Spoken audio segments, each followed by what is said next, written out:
Olá, bem-vindos a mais uma conversa. Hoje a gente vai mergulhar no material sobre a clínica freudiana, sabe? A ideia é tentar destrinchar os fundamentos da psicanálise de Freud de um jeito mais acessível. Então vamos lá.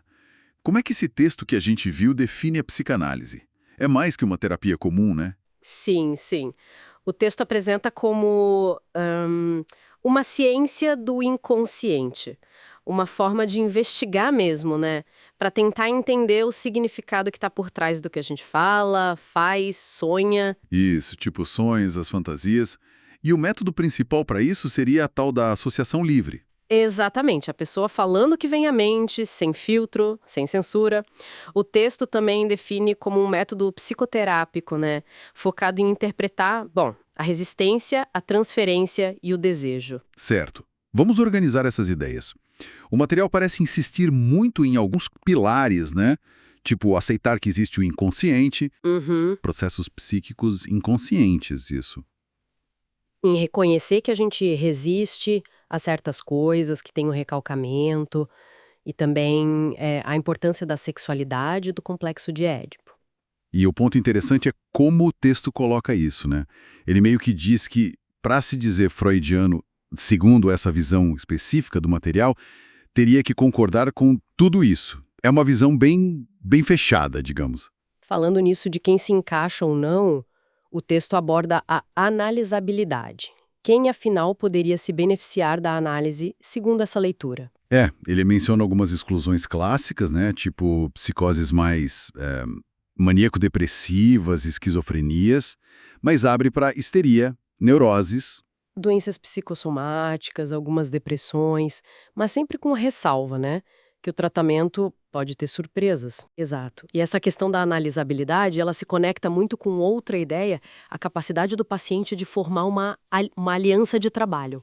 Aliança de trabalho, como assim? É como se fosse uma parte da relação com o analista que é mais racional, sabe? Menos neurótica, que permite que o trabalho continue mesmo quando aparecem aquelas reações transferenciais mais intensas. Entendi. O texto até lembra que o próprio Freud achava difícil tratar pacientes muito narcisistas porque eles teriam dificuldade em desenvolver essa neurose de transferência. Embora, claro, hoje existam outras abordagens, né? Certo.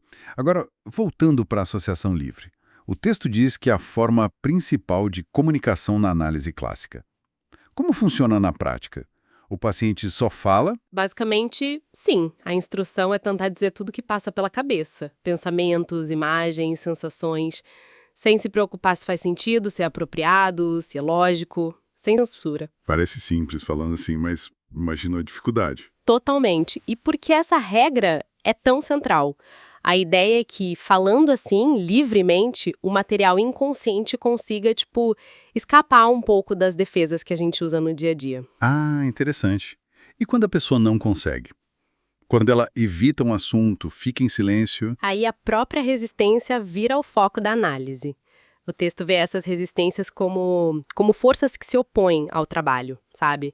Como se fossem ecos de defesas antigas que a gente criou para lidar com sentimentos difíceis, tipo ansiedade, culpa, vergonha. Entendi. Então, o analista pega todo esse material, o que é dito, o que não é dito, as resistências e trabalha com isso.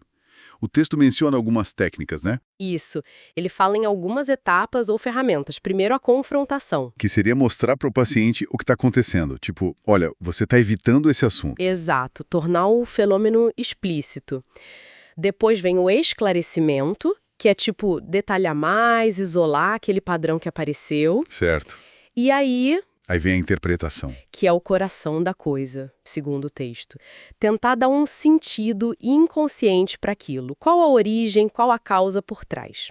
É um instrumento fundamental mesmo. E depois da interpretação, acabou, a pessoa entendeu e muda. Não, geralmente não é tão simples assim, né?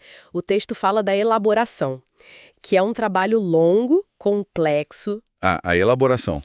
Porque entender com a cabeça racionalmente é uma coisa, mas integrar isso, superar as resistências que a própria interpretação pode gerar e conseguir uma mudança mais estável, isso leva tempo. É um processo. Faz sentido. Não é só um clique. Exatamente, a interpretação busca o significado inconsciente, é o diferencial da psicanálise nessa visão. Mas a elaboração é que vai permitir que essa compreensão leve a, bom, o texto chama de mudanças estruturais no ego, na personalidade mesmo. Então, resumindo o que a gente viu nesse material, a psicanálise, como essa ciência do inconsciente, os pilares freudianos clássicos, inconsciente, resistência, sexualidade, Édipo, a questão de quem pode fazer análise, a ferramenta da associação livre e o trabalho do analista com confrontação, esclarecimento, interpretação e, crucialmente, a elaboração. Isso. E pensando nesse último ponto, nessa busca por mudanças estruturais, fica uma coisa para a gente pensar, né? O que realmente significaria na prática essa transformação tão profunda que o texto aponta como objetivo? Mudar a estrutura do ego. Como seria isso na vida real da pessoa? Ótima pergunta para a gente continuar refletindo. Bom, agradecemos a todos pela companhia nessa exploração de hoje e fica o convite para o nosso próximo encontro, onde a gente continua a desvendar juntos outros aspectos da psicanálise. Até lá!